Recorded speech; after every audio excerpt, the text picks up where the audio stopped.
E aí, galerinha, tudo bem? Hoje a gente vai ver como que nós podemos operar com transformações lineares. No seguinte sentido, transformações lineares são funções, né? E a gente já viu um exemplo de espaço vetorial, que são espaços de funções sobre um certo conjunto. Então, será que dá de fazer algo similar com o que a gente fez com funções arbitrárias, com valores reais, né? Com transformações lineares? De uma outra pergunta similar, será que as operações de espaço vetorial elas induzem operações em transformações lineares? E a resposta é sim. É isso que a gente vai ver hoje, certo? Então, primeiro só um ponto da notação. Se V e W são dois espaços vetoriais, a gente denota por L de VW, conjunto de todas as transformações lineares de V a W, certo? Domínio e contradomínio são fixados. E daí a gente define operações pontuais, do mesmo jeito que a gente fez com funções definidas em um certo conjunto X, com valores reais. O que são essas operações pontuais das duas funções, com o domínio e contradomínio especificados, de V a W, que são lineares? A soma das duas funções é uma nova função, mesmo domínio, mesmo contradomínio, de V a W, que é definida pela seguinte regrinha. Dado um vetor do domínio, a função soma, T mais S, aplicada nesse vetor, é o quê? Bem, simplesmente pega esse vetor, aplica em cada termo da soma, T de x e S de x, e daí a gente soma isso em W, certo? Essa aqui é a soma de W, e essa soma está induzindo uma soma no conjunto das transformações lineares. E W, por ser um espaço vetorial, também tem um produto por escalar, e a gente usa ele para definir produto por escalar para transformações lineares. Ok? Então, um escalar lambda multiplicado pela transformação t, quando aplicado no x, para calcular isso, simplesmente calcula t de x e depois multiplica por lambda. Ok? E fica aqui como exercício, tá? Mostrar que, de fato, a soma de duas transformações lineares é uma transformação linear e que o produto de uma transformação linear por um escalar também é uma transformação linear. Ok? Verificado usando as propriedades de V e W e definição do que é ser linear. Mas então eu tenho uma soma e um produto por escalar bem definidos nesse conjunto. Ok?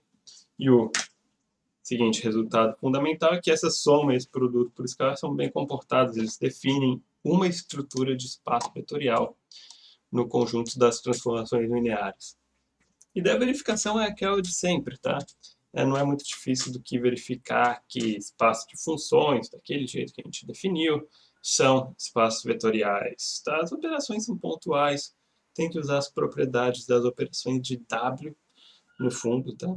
Para mostrar que a soma de transformações lineares é comutativa, associativa, neutro, etc. Similarmente para o produto. Por exemplo, a comutatividade, como que é feita? Para mostrar que T mais S e S mais T são iguais, tem que se mostrar que elas são iguais quando aplicadas em qualquer ponto do domínio. Então vai lá, aplica no ponto do domínio. Qual que é a definição? T mais S de V é T de V mais S de V. Agora isso aqui é a soma em W. E a soma de W é comutativa, porque W é um espaço vetorial. Então dá de comutar esses dois termos. Né? Vira S de V mais T de V. O que é isso aqui? São a soma das imagens de duas funções, ST, aplicadas no mesmo ponto V. Exatamente a definição disso aqui. Tá? Então, T mais S e S mais T tem todas as imagens de pontos de V iguais. Né? Aplicando no mesmo ponto, os resultados são sempre os mesmos. O que significa que as funções são iguais. E essa igualdade aqui, como é válida para quaisquer ST, significa que a soma de transformações é comutativa. Associatividade tal é similar. Quem que é o elemento neutro da soma? É a transformação nula, que leva todo o vetor de V no vetor nulo de W. Tá? a transformação nula, que mata todo mundo do domínio, ela é o elemento neutro da soma de transformações lineares. Tá? E aqui é a verificação, como sempre. Quem que é a oposta de V? A transformação menos T, que quando aplicada em um certo vetor x, dá menos T de x, né? O oposto em W. Então, as operações se comportam exatamente como a gente gostaria que elas se comportassem. Daí, legal, a gente opera com transformações e tem coisas com as quais a gente se interessa, kernel e imagem, né? Principalmente são subespaços associados a transformações. Como que esses subespaços se comportam com relação às operações? Vamos lá, primeiro ver o produto, porque o produto é um pouco mais fácil, tá, de se lidar. Se tem uma transformação linear de V para W e alfa é um escalar, quem que é o kernel de alfa vezes T? Usa a definição. São todos os pontos x do domínio, do espaço V, no caso, tal que αt, aplicado em x, é o vetor nulo de W, a pré-imagem do espaço nulo do contradomínio. Então, aí a definição do kernel, simplesmente. Agora a gente usa a definição de produto de transformação por escalar. Isso aqui é igual a isso. Daí tem dois casos a ser considerados. Quando que um produto de um escalar por um vetor é igual a zero? Quando ou o escalar é zero, ou o vetor é zero, é o vetor nulo. Né? Então tem dois casos a ser considerados. Quando o escalar é zero, quando o escalar não é zero. Se o escalar for zero, então isso aqui vira zero vezes um vetor. É zero. Tá? Se o escalar for diferente do zero, isso aqui só é válido caso o vetor seja o zero. Ok? Então tem dois casos distintos a ser considerados e a gente consegue duas formulinhas diferentes. Tá? Em cada um desses casos, quais que são esses conjuntos? Bem, esse conjunto aqui, todos os pontos x do domínio para os quais o seguinte é válido. 0 igual a 0. Sabe? Essa é uma frase que ela é sempre verdade, não está dizendo nada. Qualquer ponto do domínio vai satisfazer essa propriedade, que nem está falando sobre ele. Né? É uma propriedade que é verdade. Então, como isso aqui é válido, qualquer escolha que você faça de ponto x no domínio, todo ponto do domínio vai estar nesse conjunto.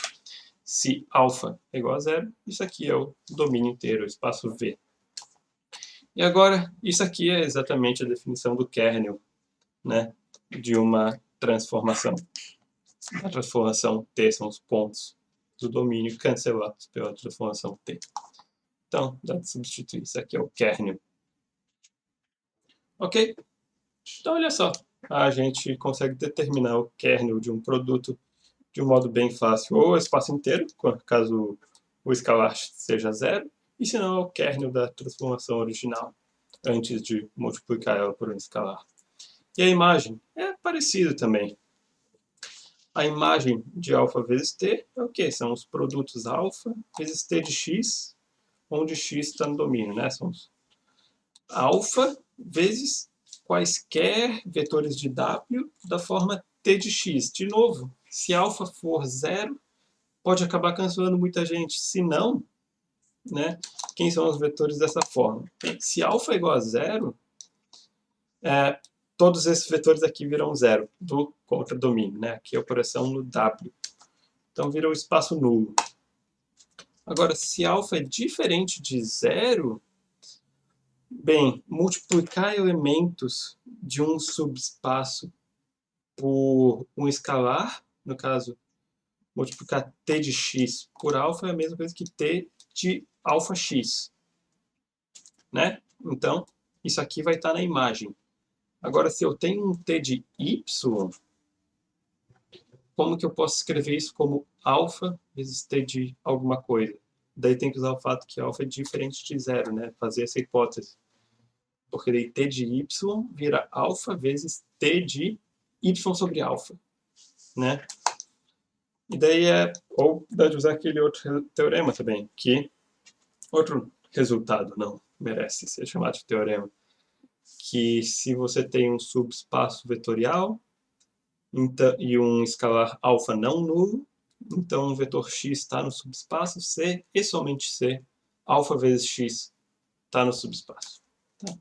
Então, usando esse resultadinho com a imagem, dá de concluir que se o escalar não nulo, esses aqui são exatamente os produtos de alfa pelos elementos da imagem, só que esses são exatamente, de novo, os elementos da imagem. Tá? Então, aqui, é mais ou menos relativamente fácil determinar kernel e imagem para produtos, só tem que separar em dois casos. Tá? Quando alfa é zero, as coisas ficam mais triviais. Quando alfa é diferente de zero, não muda nada, nem o kernel, nem a imagem muda. E para soma? Quem que é o kernel da soma de duas transformações lineares? Uso definição. São os vetores, tais que quando aplicados na transformação soma, dão zero. Uso definição de soma de transformações, dá isso aqui. Tá, mas daí quando que uma soma de dois vetores de W é o vetor nulo de W? Não tem muita coisa que a gente pode dizer, né? Produto é mais fácil. Um produto é zero, se somente ser um dos termos é zero. Mas uma soma ser igual a zero não nos diz nada. Bem, se ambos os termos forem zero, então a soma é zero, certo? Então, se tanto t de x for igual a zero, quanto s de x for igual a zero, então a soma dos dois certamente vai ser zero. Que mostra que uma intersecção, né? Que a intersecção desse conjunto com esse conjunto, ou seja, o conjunto dos vetores x para os quais tanto isso quanto isso vale, está contido nesse conjunto. Se tanto isso aqui quanto isso aqui valer, essa expressãozinha vai valer. Então tem uma inclusão de conjuntos. E olha só, tem exatamente o kernel de T intersectado com o kernel de S. Isso é tudo que se dá de obter, certo? A inclusão oposta, no geral, não é válida. Tá? Então, a intersecção de kernels, do kernel de T com o kernel de S, está contida no kernel de T mais S. E, de novo, tudo que se dá de falar. Em geral, né? Agora, e a imagem?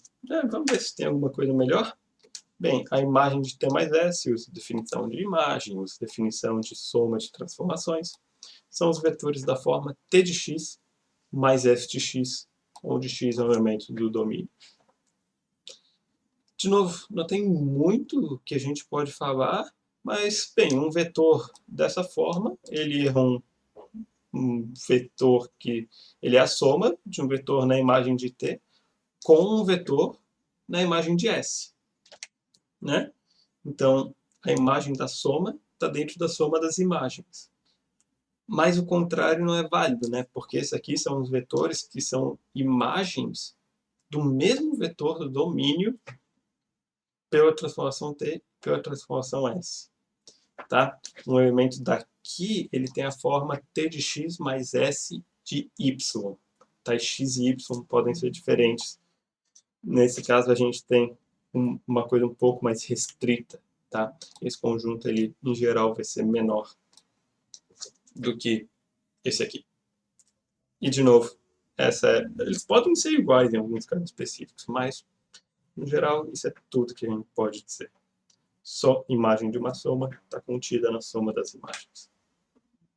Agora, como eu falei, isso aqui é exatamente a mesma operação do que para espaço de funções. Então, o que a gente está fazendo de verdade? Só para relembrar, se x é um conjunto qualquer, então o conjunto das funções de x a r é um espaço vetorial com as operações pontuais. Só que a gente poderia considerar não funções reais, mas funções com valores em um certo espaço vetorial. Tá? R é um espaço vetorial, troca R por um espaço vetorial mais arbitrário, um espaço qualquer. E define as mesmas operações, que são as operações pontuais. A soma de duas funções de x ao nosso espaço W é feita entrada a entrada e do mesmo jeito produto por escalar. E da mesma demonstração que a gente fez para mostrar que isso aqui é um espaço vetorial, serve para esse aqui, tá? Com operações entrada-entrada, conjunto das funções que vão de x ao espaço w, x e w fixados, é um espaço vetorial. E daí transformações lineares são funções em particular, né? Eu poderia dizer, o V, eu vejo ele só como um conjunto a princípio. Se V é um espaço vetorial, esqueço um pouco a estrutura. Vejo como um conjunto. Defino esse espaço aqui, o conjunto das funções de V para W, não necessariamente lineares. Isso vai ter uma estrutura de espaço vetorial induzida por W. E o subconjunto das transformações lineares de V para W é um subespaço disso aqui. Tá? E daí a gente sabe que subespaços são espaços vetoriais com as mesmas operações, toda aquela história. Então a gente não está fazendo nada realmente que já não foi feito. Só que quando a gente definiu esse espaço, foi uma restituição que não era completamente necessária, poderia se fazer algo assim, tá?